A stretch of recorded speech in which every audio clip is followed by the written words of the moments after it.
நமஸ்காரம். இன்று நம் ஸ்ரீகோகுலம் சேனலில் 2025ஆம் வருட ஆகஸ்ட் மாத தனுர் ராசி பலன்களை பற்றி இந்த வீடியோவில் தெரிஞ்சுக்க போகிறோம். பொதுவாக இந்த ஆகஸ்ட் மாதம் தனுசு ராசிக்காரர்களுக்கு ஒரு முக்கியமான மாதமாக பார்க்கப்படுது.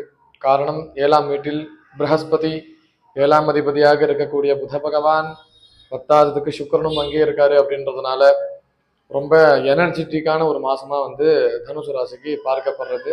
இந்த வீடியோ முழுசா பார்த்தேன் அப்படின்னா உங்களுக்கு அதை பத்தி கிளியரா டீட்டெயில்டா தெரியும். ஸோ ஃபர்ஸ்ட் இந்த மாசத்துடைய கிரக நிலைமைகள் நம்ம தெரிஞ்சுக்கணும். ரிஷபத்தில் மேஷம், ரிஷபத்தில் எதுவும் கிடையாது. மிதுனத்தில் சுக்கிரன், குரு, புதன். கடகத்தில் சூரிய பகவான் கடகத்திலிருந்து சிம்மத்திற்கு ஆகஸ்ட் 17ஆம் தேதி அன்னைக்கு பயிற்சி ஆகிறாரு. சிம்மத்தில் கேது, கன்னியில் செவ்வாய், துலாம், விருச்சிகம், தனுசு, மகரம் எதுவுமே கிடையாது. கும்பத்தில் ராகு, மீனத்தில் சனீஸ்வரர். இது இந்த ஆகஸ்ட் மாசத்துடைய கிரக நிலைமைகள். நான் ஃபர்ஸ்ட் சொன்ன மாதிரி என்ன மாதிரியான என்ஜாய்மெண்ட் அப்படின்னா, ரொம்ப ஸ்பீடா கல்யாண வேலைகள் அப்படிங்கிறது நடக்கும். கல்யாணம் ஆகாத தனுர் ராசிக்காரர்களுக்கு கல்யாணம் அப்படிங்கிறது நிச்சயிக்கப்படும். ரொம்ப ஸ்பீடா நடக்கும். இப்பதான் பேச ஆரம்பிச்சிருப்பீங்க, டக்குன்னு ஆவணியிலே கல்யாணம் பண்ணிடலான்ற மாதிரி அவ்வளோ ஸ்பீடா போகும். அதே மாதிரி லவ் பண்ணிட்டு இருக்கீங்க, ஒன் சைடா லவ் பண்ணிட்டு இருக்கீங்க அப்படின்னா உங்க எல்லாருக்குமே லவ் சக்சஸ் ஆகுற ஒரு டைமா இந்த ஆகஸ்ட் மாதம் பார்க்கப்படுறது. ஸோ ஒன் சைட் லவ் எல்லாமே டபுள் சைடாக மாறும். அதே மாதிரி நீங்கள் ஆல்ரெடி ஏதாவது ஒரு ரிலேஷன்ஷிப்பில் இருக்கீங்க, கெட் டுகெதரில் இருக்கீங்க அப்படின்னா அது அஃபிஷியலாக கல்யாணம் அப்படின்ற ஒரு ஸ்டெப்புக்கு போவீங்க. கல்யாணத்துக்கு பயந்து மேக்ஸிமம் நிறைய பேர் இப்போது ரிலேஷன்ஷிப்பில் மட்டும் இருக்கிறதுலாம் நிறையா உண்டு. ஸோ அது எல்லாமே மாறி அந்த கல்யாணம்ன்ற கமிட்மெண்ட்டுக்குள்ளே போவீங்க. இந்த மாதிரி நிறையா சுப வைபவங்கள் நடக்கக்கூடிய மாதமாக தனுர் ராசிக்காரர்களுக்கு பார்க்கப்படுறது. இது கல்யாணம் பர்பஸ். ஸோ பொது பலனாக பார்த்தேன் அப்படின்னா 7ஆம் வீட்டில் 3 கிரகம். ஸோ உங்களுடைய லைஃப் பார்ட்னர்னால, கல்யாணம் ஆனவங்களுக்கு லைஃப் பார்ட்னர்னால நிறையா நல்ல விஷயங்கள், நல்ல விசேஷங்களை நீங்கள் அனுபவிப்பீங்க. நீங்கள் அதில் கலந்துப்பீங்க. அவங்களுடைய ஃபேமிலியில் நிறையா விசேஷங்கள் அப்படிங்கிறது நடக்கும். ஸோ நீங்கள் அதில் போயிட்டு கலந்துப்பீங்க. அதே மாதிரி நீங்களும் உங்களுடைய லைஃப் பார்ட்னருமே இந்த மாதத்தில் நிறையா டூர் போகலாம். இல்லைனா சந்தோஷமாக இருக்கக்கூடிய இடத்துக்கு, இல்லைனா என்டர்டைன்மெண்ட்டாக இருக்கக்கூடிய இடத்துக்கு, இது மாதிரி நிறையா பிளேசஸ்க்கு நீங்களும் உங்களுடைய லைஃப் பார்ட்னரும் போவீங்க.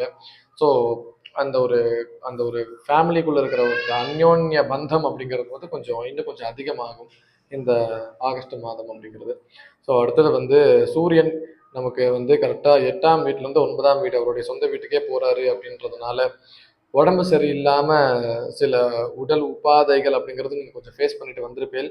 அதெல்லாம் கொஞ்சம் கம்மியாகி ஆகஸ்ட் 17ஆம் தேதிக்கு அப்புறமா ரொம்ப பிரிஸ்காக இருப்பீங்க. இருக்கிற எல்லா வியாதியும் நம்மளை விட்டு நிவர்த்தியாகி ஒரு நல்ல ஒரு ஆரோக்கியமான ஒரு வாழ்வு அப்படிங்கிறது அந்த ஆகஸ்ட் 17ஆம் தேதிக்கு அப்புறமா இருக்கும். ரொம்ப ஒரு பாசிட்டிவிட்டியான ஒரு லைஃப்குள்ளே நீங்கள் போகிற மாதிரியான ஒரு ஒரு மென்டல் அப்படிங்கிறது உங்களுக்கு இருக்கும். ஸோ அந்த மாதிரி நிறையா நல்ல விஷயங்கள் உங்களுக்கு இந்த ஆகஸ்ட் மாதம் காத்துட்டு இருக்கு.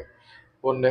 அடுத்தது சூரியன் கரெக்டாக பித்ரு காரகனாக பார்க்கப்படுறவர். 9ஆம் வீடு அப்படிங்கிறது பித்ருஸ்தானத்தை குறிக்கக்கூடிய வீடு. அதே இடத்துல கேத்து கூட சேர்றாரு. அப்படின்றதுனால உடல் நலம் சரியில்லாத தனுர் ராசிக்காரர்களுடைய தகப்பனார் அவருக்கு மோட்சம் அப்படிங்கிறது கிடைக்கும். ஸோ உங்களுக்கு கர்மா செய்யக்கூடிய நேரமாகவும் இந்த நேரம் பார்க்கப்படுறது. அதனால அப்பாவுடைய ஹெல்த்தில் கொஞ்சம் கவனம் அப்படிங்கிறது தேவை. இல்லைனா கர்மா செய்யக்கூடிய நேரமாக பார்க்கப்படுறது. ஏன்னா கரெக்டாக 9ஆம் வீட்டில் 9ஆம் அதிபதி கேத்துவுடன் சேர்க்கை அப்படின்றதுனால. அதே மாதிரி அப்பா வழியில் ஏதாவது சொத்துக்கள் நமக்கு பிரச்சனையில் இருக்குது அப்படின்னா அந்த பிரச்சனை எல்லாமே நிவர்த்தியாகி இந்த ஆகஸ்ட் மாதம் அப்படிங்கிறது நமக்கு அந்த சொத்துகள் சேரும். அதுக்கு தகுந்த மாதிரியான ஒரு மாதமாக தான் பார்க்கப்படுறது. அடுத்தது 10ஆம் வீட்டில் செவ்வாய் 5ஆம் அதிபதியாக பார்க்கப்படுறவர், 12ஆம் அதிபதியாக பார்க்கப்படுறவர். அவர் கரெக்டாக 10ஆம் வீட்டில் இருக்காரு. அப்படின்றதுனால உங்களுடைய தொழிலில் ஒரு நல்ல முன்னேற்றம் அப்படிங்கிறது கிடைக்கும். அதே மாதிரி தொழிலில் இருக்கக்கூடிய சத்ருக்கள் யாரு அப்படிங்கிறது உங்களுக்கு இந்த மாதம் கிளியராக தெரிஞ்சிடும். இவங்களால தான் நமக்கு பிரச்சனை, ஸோ இவங்க கிட்ட நம்ம ஜாக்கிரதையாக இருக்கணும், இவங்களால பிரச்சனை, இவங்க கிட்ட நம்ம ரஃபாக இருந்துக்கணும் அப்படின்ற ஒரு கிளாரிட்டியை இந்த மாதம் வேலையில் இருக்கிறவங்களால வரக்கூடிய பிரச்சனைகளை பற்றி நம்ம ஈஸியாக ரெட்டிஃபை பண்ணிக்கலாம். அந்த மாதிரியான ஒரு சிறப்பு தன்மை வாய்ந்த மாதமாக இந்த மாதம் பார்க்கப்படுறது. ஸோ 3ல் ராகு, 4ஆம் வீட்டில் சனீஸ்வரர், இதெல்லாமே வந்து பொது பலனாக பார்க்கப்படுறது. ஆனால் அந்த பயிற்சிக்கு முன்ன பின்ன அதீதமாக இருக்கும். இல்லை மற்ற கிரகங்கள் அந்த கிரகங்களோட சேரும்போது கொஞ்சம் அதீதமாக இருக்கும். மற்றபடி இந்த மாதம் பெரிய அளவில் அவங்களால எந்த ஒரு உபத்திரவங்களும் வந்து கிடையாது. இது வந்து பொது பலனாக பார்க்கப்படுறது. அதே மாதிரி குழந்தை பாக்கியம் 5ஆம் அதிபதியாக இருக்கக்கூடியவர் 10ஆம் வீட்டில் நீங்கள் வந்து ஏதாவது ஒரு கர்ம வினைய இந்த மாதம் வந்து நீங்க சரி செய்யணும். அப்படி கர்ம வினைய வந்து நீங்க சரி செஞ்சிட்டீங்க அப்படின்னா உங்களுக்கு வந்து நிச்சயமா இந்த மாதம் குழந்தை நிற்கும். காரணம் 5ஆம் அதிபதி கர்மாவை சொல்லக்கூடிய இடத்தில் 10ஆம் வீட்டில் இருக்கு அப்படின்றதுனால ஏதாவது பிரம்மாவுடைய கோவிலுக்கோ இல்லைன்னா வந்து தட்சிணாமூர்த்தி கோவிலுக்கோ இது மாதிரி முனிவர்கள் தீட்சிதர்கள் இந்த மாதிரி இருக்கக்கூடிய கோவிலுக்கு வந்து நீங்க போயிட்டு ஜஸ்ட் உட்காந்து ஒரு ஓம்ன்ற தியானம் மட்டும் ஒரு 1/2 மணி நேரம் பண்ணிட்டு வந்தாலே கர்மா அப்படிங்கிறது கொஞ்சம் கொஞ்சமா கம்மியாக ஆரம்பிக்கும். அப்படி கம்மியானாலே குழந்தை பாக்கியம் அப்படிங்கிறது இந்த மாதம் உங்களுக்கு ரொம்ப சிறப்பு தரமா வந்து பார்க்கப்படுறது. அதனால அவசியம் இது எல்லாரும் பண்ணணும்னு நான் பிரார்த்தனை பண்ணிக்கிறேன். ஸோ அடுத்து படிக்கக்கூடிய மாணவர்களுக்கும் அதே தான்.